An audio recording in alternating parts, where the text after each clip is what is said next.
Emma had always been a patient person. As a single mother balancing a full-time job and raising her 8-year-old son, Liam, she had mastered the art of staying calm under pressure. But over the past few weeks, her patience was being tested like never before. Packages kept disappearing from her porch, each one more crucial than the last. It started with small things, household items and books, but escalated to include a specialized medical device Liam needed for his asthma. That was the breaking point for Emma. At first, she thought the issue was with the delivery companies. She called customer service lines, wrote emails, and filed claims for lost packages. Each time, the response was polite but unhelpful. "We apologize for the inconvenience. Please contact the sender for a replacement," they'd say. Replacements arrived, but they too vanished from her porch within hours. Emma became increasingly frustrated and decided she needed to investigate further. Her house was located in a quiet suburban neighborhood, the kind of place where kids rode their bikes on the sidewalks and neighbors waved at each other in passing. It was hard to believe someone in her own community could be stealing from her. But after ruling out every other possibility, Emma began to suspect foul play. She started paying closer attention to her surroundings. From her living room window, she could see Carl, her neighbor 2 doors down, sitting on his porch almost every day. He was a wiry man in his late 30s with a scruffy beard and an unkempt appearance. He didn't work, at least. Emma had never seen him leave for a job, and he always seemed to be watching the street with a vacant, almost predatory expression. She dismissed the thought. At first, accusing someone of theft was serious, and she didn't want to jump to conclusions without evidence. One Friday afternoon, Emma decided to run a test. She ordered a small, inexpensive item online, a set of kitchen towels, and monitored the delivery timeline closely. The package was set to arrive on Monday morning. Emma made sure to stay home that day, pretending to clean the living room while keeping an eye on her porch. Sure enough, at around 10 a.m., the delivery driver pulled up and placed the box on her front steps. Emma's heart raced as she watched Carl casually stroll past her house just minutes later. He paused briefly, looking around as if to make sure no one was watching, then darted up the steps and grabbed the package. Emma's stomach churned as she watched him walk away with it, his movements hurried and clumsy. Furious, Emma ran to the window and flung it open. "Hey, what do you think you're doing?" she yelled. Carl turned around, feigning surprise. "Oh, this yours? I thought it was one of those misdelivered packages. Sorry about that." He held up the box, smiling as if he'd just done her a favor. "Put it back," Emma demanded, her voice shaking with anger. Carl shrugged and placed the box back on her steps before walking off, muttering something under his breath. Emma retrieved the package and inspected it carefully. The seal had been broken and one of the towels was missing.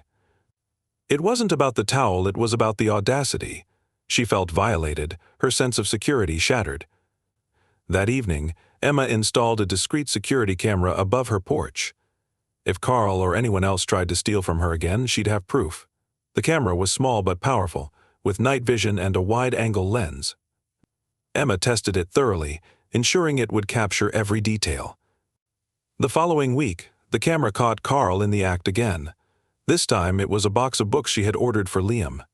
The footage showed Carl walking up to her porch, glancing around nervously and snatching the package before retreating to his house. Emma felt a mix of anger and relief. She finally had undeniable proof. She took the footage to the local police station and filed a report. The officer on duty, a middle-aged man with kind eyes, assured her they would look into it. "This kind of thing happens more often than you'd think," he said. "Porch piracy is on the rise. We'll pay your neighbor a visit." The police visited Carl later that week, but the outcome was disappointing. Carl denied everything, claiming he thought the packages were his. "It's an honest mistake," he told them, his voice dripping with insincerity. The police issued him a warning but took no further action. Emma was furious. It wasn't enough. Carl knew exactly what he was doing, and now he knew she couldn't stop him. The situation escalated. Carl became bolder, stealing packages in broad daylight, sometimes even smirking at Emma's security camera as he did it. The audacity left Emma feeling powerless. Each theft was a slap in the face, a reminder that Carl believed he was untouchable. One particularly rainy afternoon, Emma's frustration boiled over. She had ordered a medical device for Liam, a portable nebulizer he needed for his asthma attacks. When the package disappeared, Emma knew it was Carl again. She marched over to his house and banged on the door. Carl opened it, a smug grin on his face. "Can I help you?" he asked, leaning casually against the doorframe.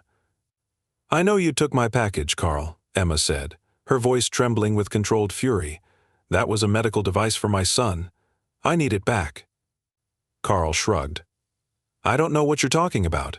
Maybe you should check with the delivery company. They lose stuff all the time." Emma clenched her fists, trying to stay calm. "I have video footage of you taking it." Carl's grin faltered for a moment before returning. "Video footage doesn't mean anything. You can't prove I still have it.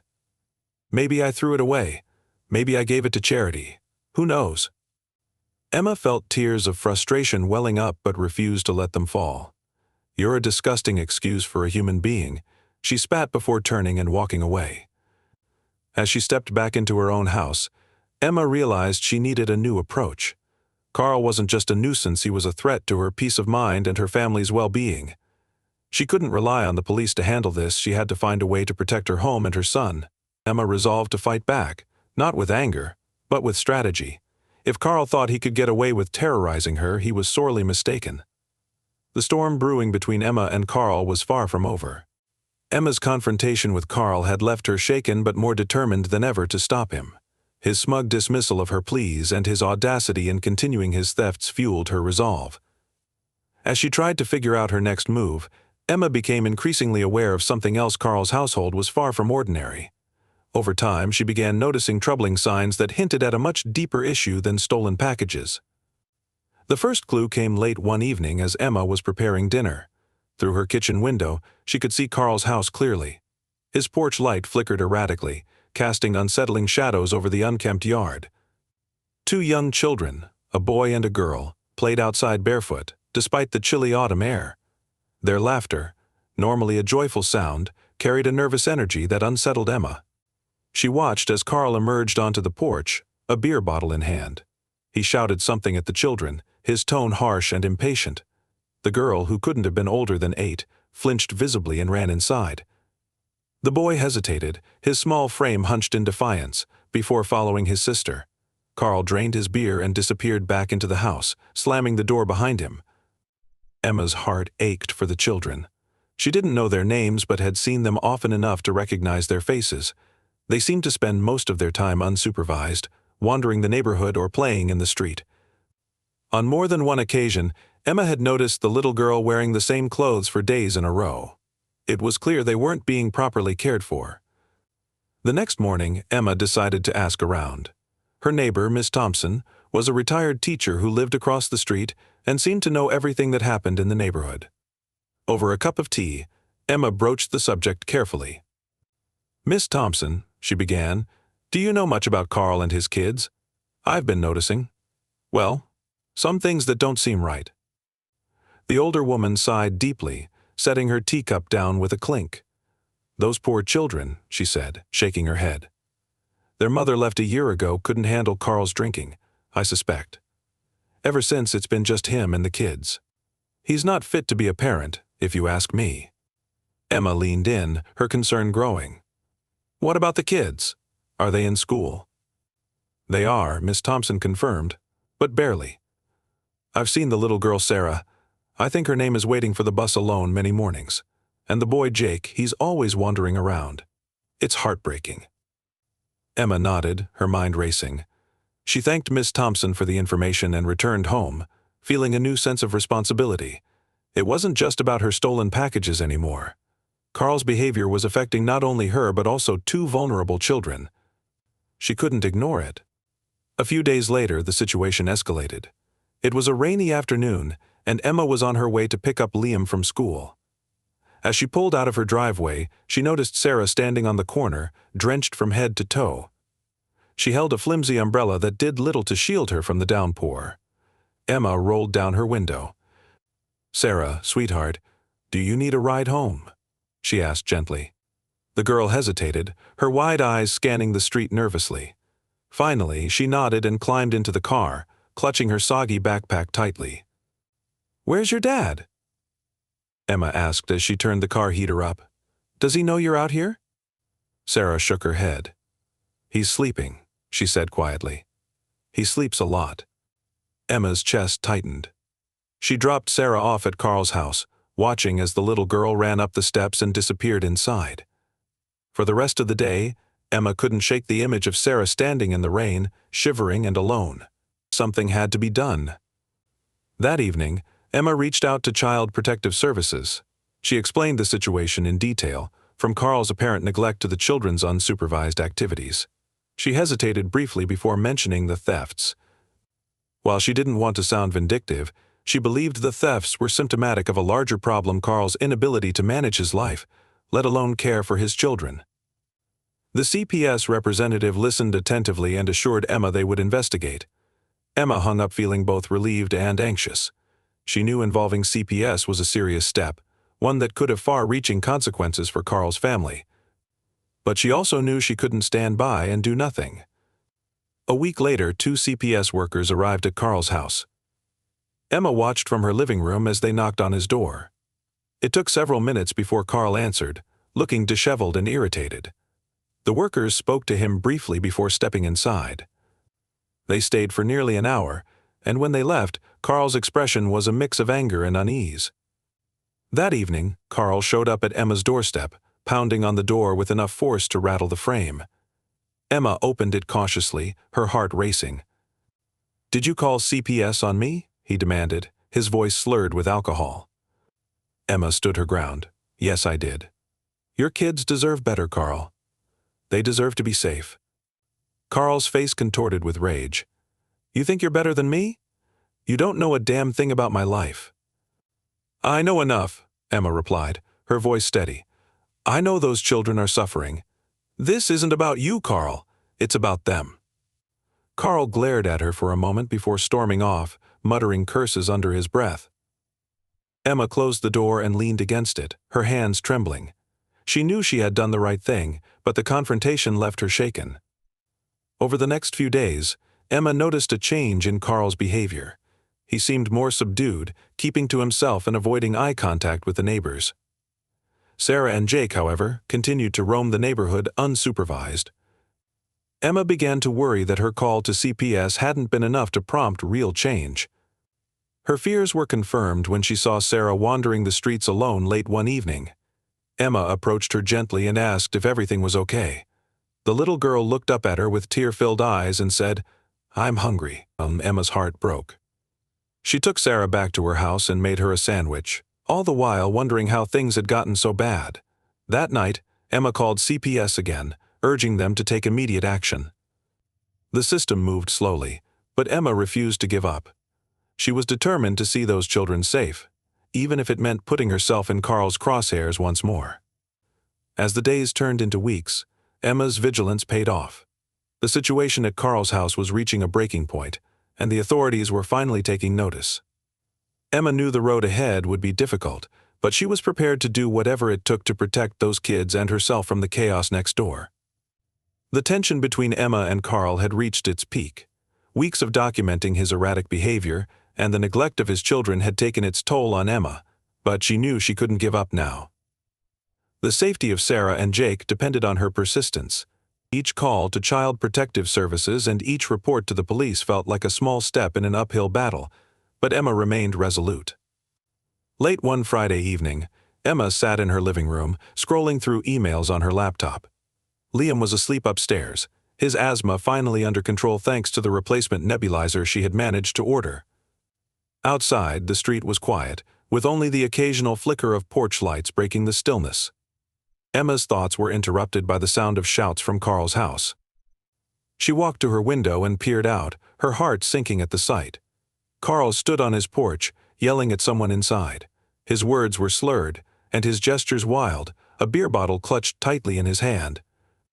Moments later, Sarah and Jake emerged, their small figures silhouetted against the porch light. They didn't run or cry, they simply walked down the steps and sat on the curb, their heads bowed. Emma couldn't stand by any longer. She grabbed her phone and dialed the CPS emergency line. "This is Emma Walters," she said, her voice steady despite the knot in her stomach. "I've reported this family before, but the situation has escalated.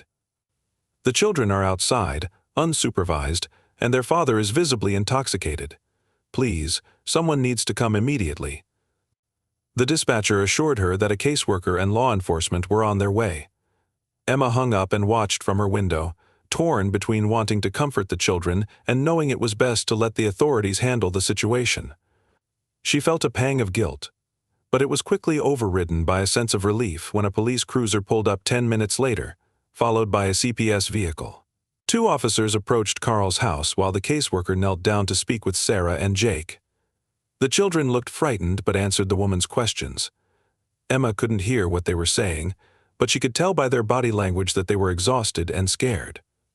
One of the officers knocked on Carl's door, but there was no response. The second officer circled to the back of the house, eventually returning with Carl in handcuffs.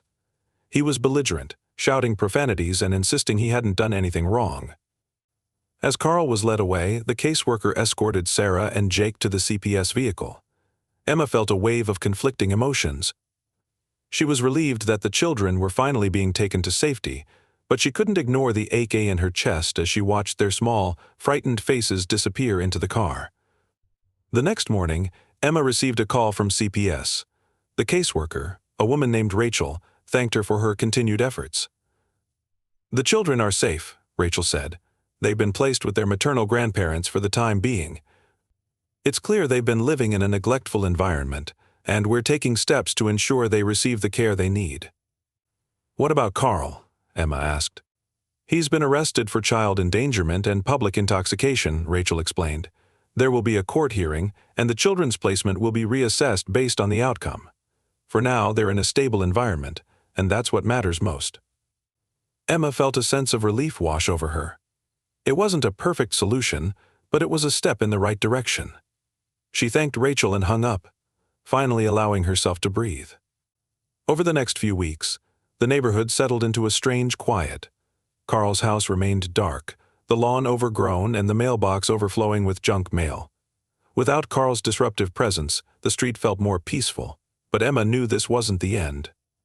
She continued to check in with CPS, ensuring Sarah and Jake were adjusting well with their grandparents. Each update brought her a little more peace of mind. One afternoon, Emma was surprised to see Carl standing on her porch. He looked different, cleaner, more composed, though still carrying the weight of his actions in his tired eyes. Emma hesitated before opening the door. "I need to talk to you," Carl said, his voice low and hesitant. "Please." Emma crossed her arms but stepped aside, allowing him to enter. They sat in the living room, the silence between them heavy with unspoken words. Finally, Carl spoke. "I wanted to apologize," he began, avoiding her gaze, "for everything. The packages, the way I treated you, the way I treated my kids. I've been in rehab, and part of the program is making amends." Emma studied him, searching for sincerity in his expression. "What about your kids?" she asked. "They're with their grandparents," Carl said. "And honestly, that's where they should be right now. I'm not ready to be the father they deserve, but I'm working on it. I want to be better for them." Emma nodded, her anger softening into something closer to understanding. "You hurt a lot of people, Carl," she said. "But if you're serious about changing, then maybe this can be a fresh start."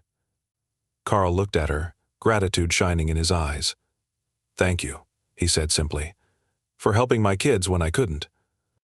Months later, Emma noticed Sarah and Jake visiting the neighborhood with their grandparents. They looked happier, healthier, and more carefree than she had ever seen them.